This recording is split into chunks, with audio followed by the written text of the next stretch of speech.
Hi guys, welcome back to new video. എല്ലാവർക്കും പുതിയൊരു വീഡിയോയിലേക്ക് സ്വാഗതം. അപ്പോൾ നമ്മുടെ walk with Vishnu behind the scene എന്ന് പറയുന്ന ഈ ഒരു ചാനലിനകത്ത് നമ്മൾ വീഡിയോസ് അപ്ലോഡ് ചെയ്തിട്ട് കുറച്ച് ദിവസങ്ങളായി.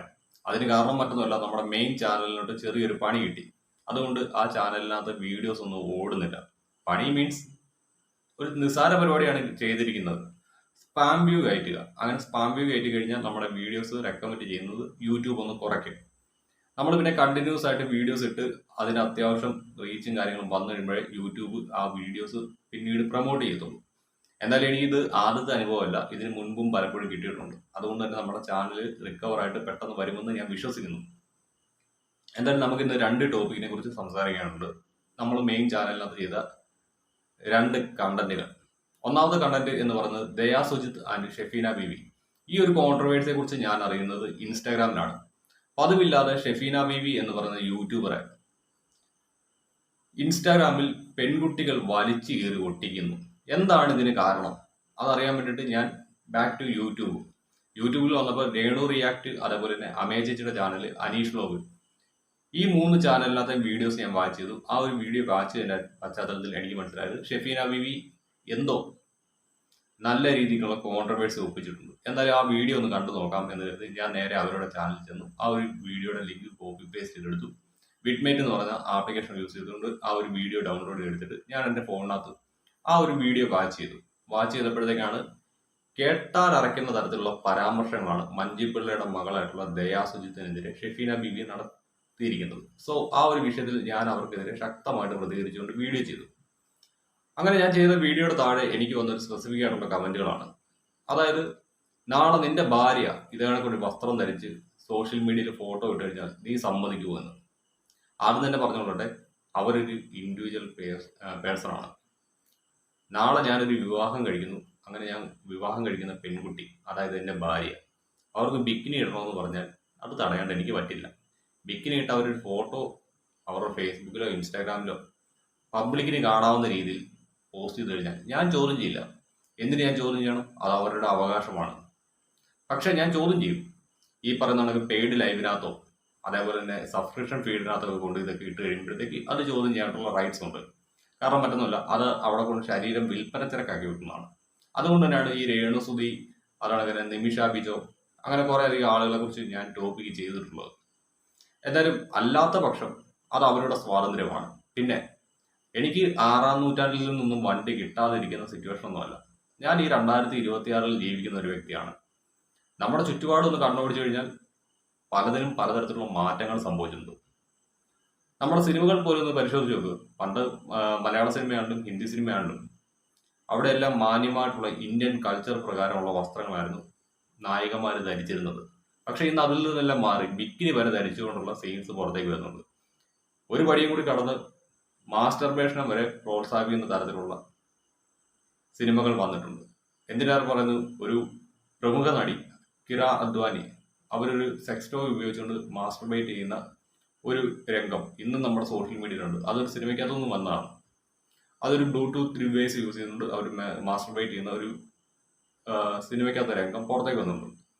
അങ്ങനെയുള്ള സാഹചര്യത്തിൽ എന്താണ് ഇനി മറച്ചു വെക്കാനുള്ളത്? പിന്നെ എല്ലാവരും പറയും പണ്ട് മാറ് മറയ്ക്കാണ്ട് സമരം നടന്ന കേരളമാണ്. സോ പണ്ട് മാറ് മറയ്ക്കാണ്ട് സമരം നടന്നു. അത് എന്തിന്റെ പേരിലായിരുന്നു? സ്ത്രീകളോട് അവരുടെ മാറിടം മറയ്ക്കരുത് എന്നൊരു ഉത്തരവ് പുറപ്പെടുവിച്ചതിന്റെ പേരിലാണ്. അല്ലെങ്കിൽ മാറിടം മറയ്ക്കുന്ന സ്ത്രീകളെ ശക്തമായിട്ടുള്ള രീതിയിൽ ശിക്ഷിച്ചിരുന്നു ഒരു കാലഘട്ടത്തിൽ. അങ്ങനെ വന്നപ്പോഴത്തേക്കാണ് ഈ പറയുന്ന മാറുമറയ്ക്കൽ സമരം എന്ന് പറയുന്നത് നടന്നത്. പക്ഷെ ഇന്നത്തെ സാഹചര്യത്തിൽ അതിന്റെ ആവശ്യമില്ല. സ്ത്രീകൾക്ക് അവരുടെ ഇഷ്ടമുള്ള വസ്ത്രങ്ങൾ ധരിക്കാനുള്ള സ്വാതന്ത്ര്യം ഈ ഭരണഘടന നൽകുന്നുണ്ട്. അതുപ്രകാരം അവർ വസ്ത്രങ്ങൾ ധരിക്കുന്നു. ചിലപ്പോൾ ഇന്നത്തെ ഫാഷന്റെ ട്രെൻഡ് അനുസരിച്ച് അവർ അവരുടെ ശരീരത്തിന്റെ ഭാഗങ്ങൾ പ്രദർശിപ്പിച്ചു എന്ന് വരും. നമുക്ക് അതിനെ ചോദ്യം ചെയ്യേണ്ട അവകാശമില്ല. പക്ഷെ ഈ പറയുന്ന സബ്സ്ക്രിപ്ഷൻ ലൈവ്, അതേ കണക്കിന് പെയ്ഡ് കാര്യങ്ങൾ, ഇതൊന്നും നമുക്ക് അംഗീകരിച്ചു കൊടുക്കാൻ പറ്റില്ല. പിന്നെ ഈ പറയുന്ന പെൺകുട്ടി ഒരു ഫോട്ടോഷൂട്ടാണ് ചെയ്തിരിക്കുന്നത്. അത് 2023 മെയ് 30 അപ്ലോഡ് ചെയ്ത ഒരു ഫോട്ടോയാണ്.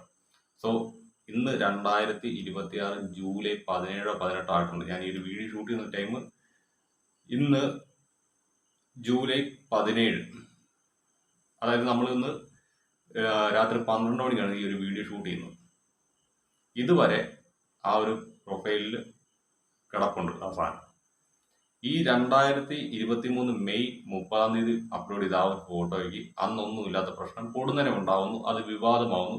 വിവാദം മീൻസ് ആ പെൺകുട്ടിയെ ലൈംഗികപരമായിട്ട് അധിക്ഷേപിക്കുകയാണ് ഷെഫീന ബീബി എന്ന് പറയുന്ന യൂട്യൂബർ ചെയ്തത്.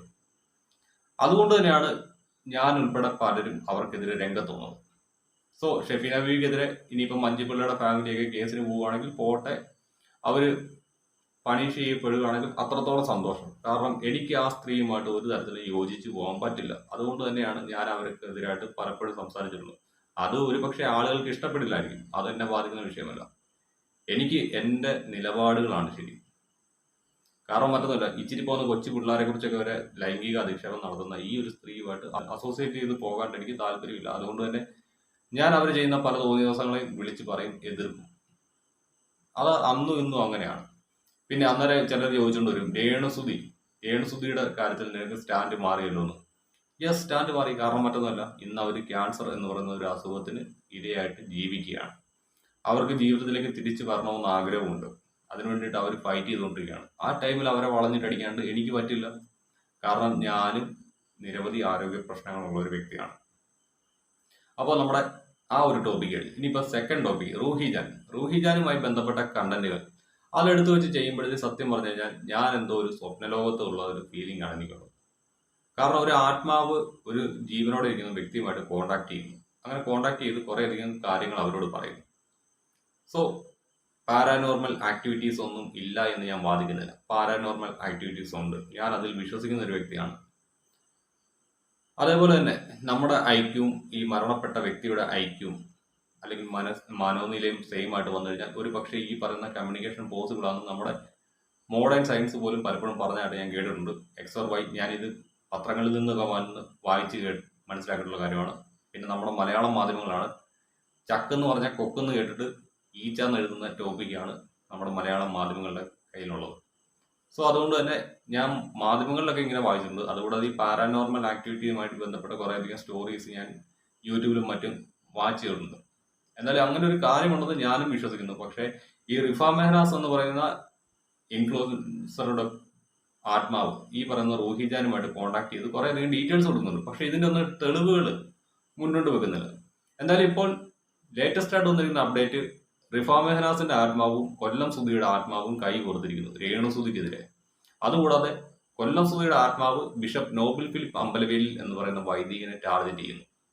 ഇതൊക്കെ കേൾക്കുമ്പോൾ ശരിക്കും പറഞ്ഞാൽ ഒരു സൈക്കോളജിക്കൽ ത്രില്ലർ, അങ്ങനെ ഒരു ജേർണലിൽപ്പെട്ട ഒരു കഥ വായിക്കുന്ന ഒരു ഫീല്, അല്ലെങ്കിൽ പഴയ മുത്തശ്ശി കഥകൾ കേൾക്കുന്ന ഒരു ഫീല്, അത് മാത്രമാണ് എനിക്ക് തോന്നാറുള്ളത്.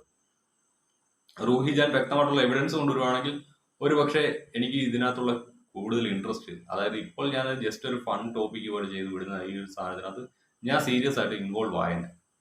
എന്നാലും ഇപ്പോൾ വരുന്ന ടോപ്പിക്കുകളെല്ലാം തന്നെ ഞാൻ അങ്ങനെയാണ് എടുത്ത് ചെയ്യുന്നത്. പിന്നെ ആകെപ്പാടെ ഞാനൊരു ടോപ്പിക്ക് മാത്രം സീരിയസ് ആയിട്ട് ചെയ്തുള്ളൂ. അത് കൃത്യമായിട്ടൊരു ഹിന്റ് എനിക്ക് കിട്ടിയതുകൊണ്ട് മാത്രം.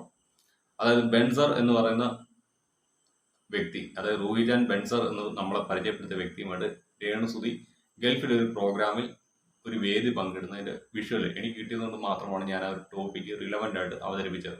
ബാക്കിയെല്ലാം നിങ്ങൾക്ക് വിശ്വസിക്കാൻ താല്പര്യമുണ്ടെങ്കിൽ വിശ്വസിക്കുക എന്ന് പറഞ്ഞ രീതിയിൽ തന്നെയാണ് ഞാൻ വീഡിയോ ചെയ്തിരിക്കുന്നത്.